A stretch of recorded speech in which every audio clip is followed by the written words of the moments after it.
When you came into the league, the Warriors were dominating the NBA in the midst of a 5-year finals run, and not that long a time, the Lakers have kind of reached the top of the mountain. You guys are the defending champs. You have the best record in the league.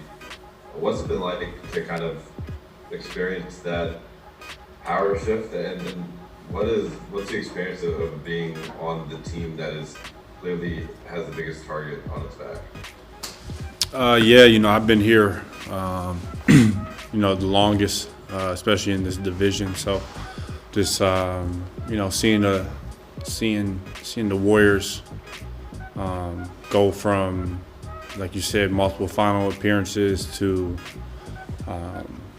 just unfortunate injuries and kind of depleting them a little bit.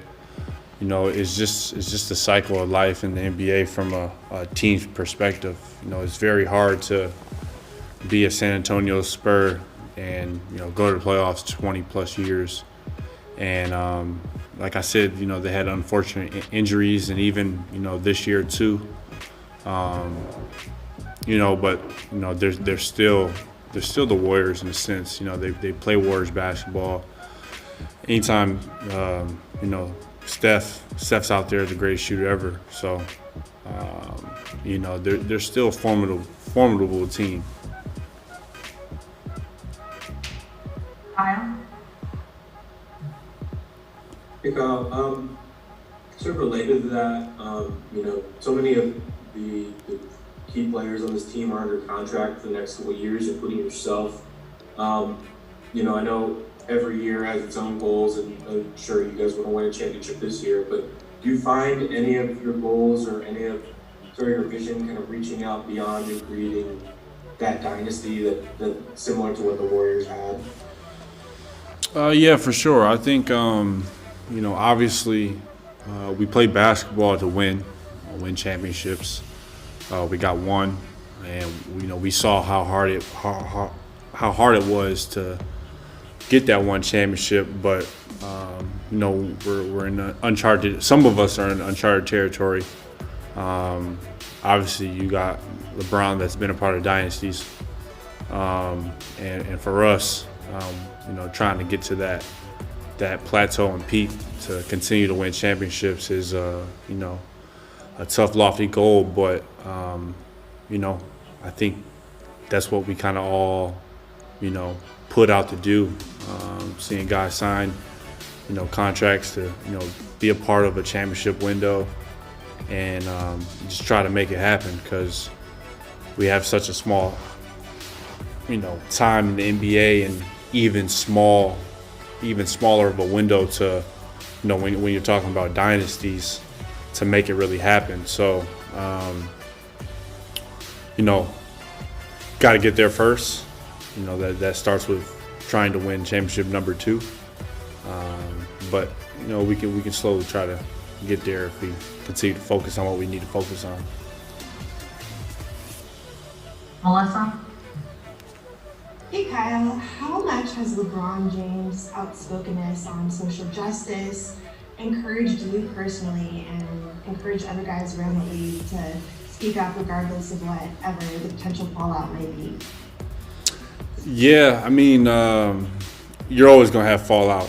Anytime you speak out and use your own opinion, it's always gonna be a fallout.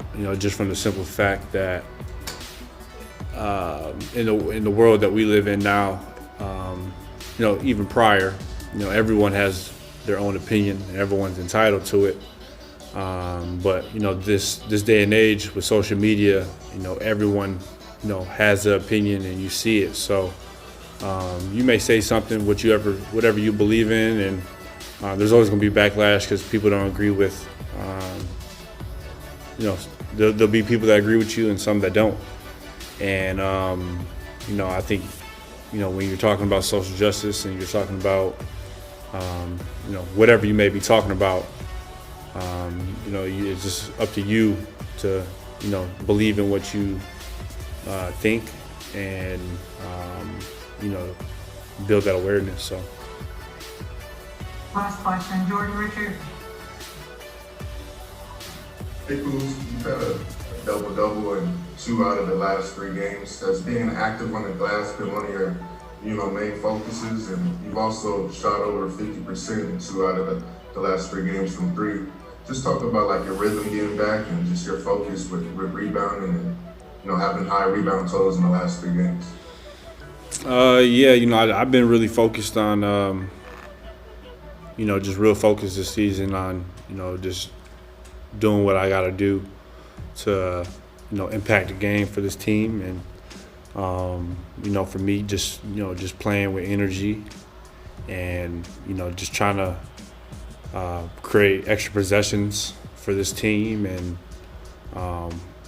really just trying to, win ball games. I think that's the most important thing. With me being playing more on the wing now, playing the 2, playing the 3, not too many guards or wings or anybody in this league really that boxes out. So just taking it personal and just trying to help. Hey Frank, can you just speak about the power dynamic between the Lakers and the Warriors? The Warriors had that 5-year run making the finals. They seem to be the toast of the league, and the Lakers kind of had a downturn, and now you guys are coming off the championship and have the best record in the league. Yeah, I mean, that's sort of how this league works, right? There's times where a team is clearly on top of the league, like Golden State was for those 5 years, but those dynasties don't always last forever, and at some point, whether it's injuries or trades or free agent like KD leaving or somebody like that, the balance of power shifts. And last year we felt like the West was wide open because of the injuries and KD leaving, and really the whole league was wide open because of all that, and we were able to capitalize on that and win the championship. And obviously we've retooled and come back with a strong team again. But it's just part of what this league is about. There's always a balance of power shift at certain points. Okay, we're gonna go with Kyle Gu next, please.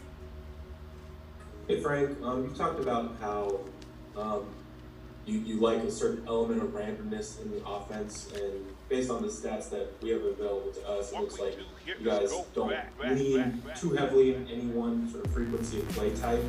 How much of that is sort of coaches consciously being like, hey, we've got a lot of pick and roll, we need to do isolation or whatever, and how much of it is just, do you trust guys like LeBron to just go up the field to kind of mix it up?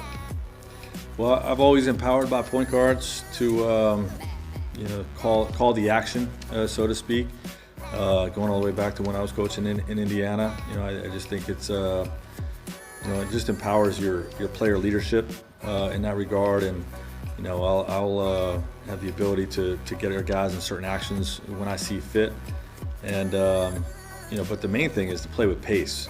Play with offensive pace. And if you're playing with pace and you're racing the ball up the floor and you're in attack mode, you're going to find the ball's going to find certain actions randomly. And that's something that we encourage with our system here. George Richard.